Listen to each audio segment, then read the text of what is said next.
Ferdinand Ngongo, ministre d'État, secrétaire général de la présidence de la République, se démarque comme le fusible par excellence du chef de l'État. Salut chers abonnés, bienvenue sur la chaîne, abonnez-vous et merci d'avoir rejoint cette famille auprès duquel, depuis une décennie, il effectue des missions de la plus haute importance. Pour le rayonnement politique, économique, social, scientifique, technologique et culturel du Cameroun, une fidélité totale, dénuée de tout acte de trahison, voire d'hypocrisie, qui lui vaut rancœur et inimitié sévère.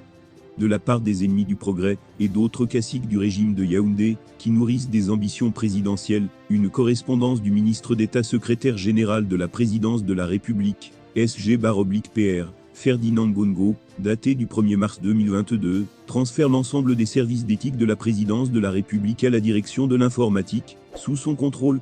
La note est adressée au directeur du cabinet civil, DCC, Samuel Mvondo Eyolo, au directeur de la sécurité présidentielle, DSP, le général Ivo Dezancio Yongwo, au chef d'état-major particulier de la présidence de la République, au commandant de la garde présidentielle, GP, sont aussi concernés par la correspondance, le colonel Charles Raymond Bekouabondo, l'intendant principal de la présidence de la République, les conseillers techniques, et les chefs des structures internes du secrétariat général de la présidence de la République.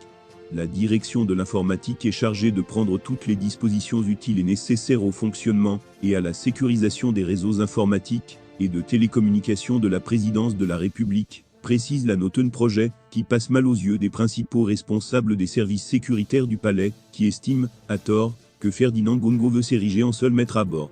Une pure création de l'amalgame à des fins pernicieuses.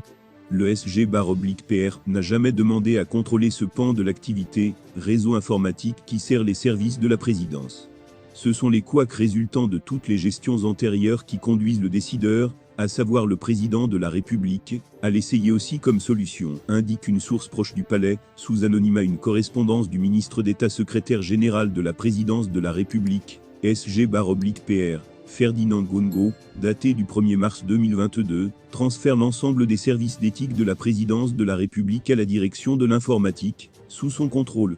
La note est adressée au directeur du cabinet civil, DCC, Samuel Mvondo Eyolo, au directeur de la sécurité présidentielle, DSP, le général Ivo Dezancio Yongwo, au chef d'état-major particulier de la présidence de la République, au commandant de la garde présidentielle, GP. Sont aussi concernés par la correspondance, le colonel Charles Raymond Bekouabondo, l'intendant principal de la présidence de la République, les conseillers techniques, et les chefs des structures internes du secrétariat général de la présidence de la République.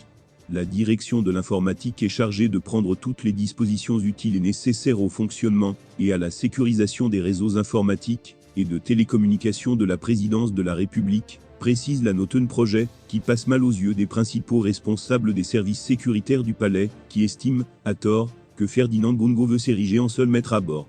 Une pure création de l'amalgame à des fins pernicieuses.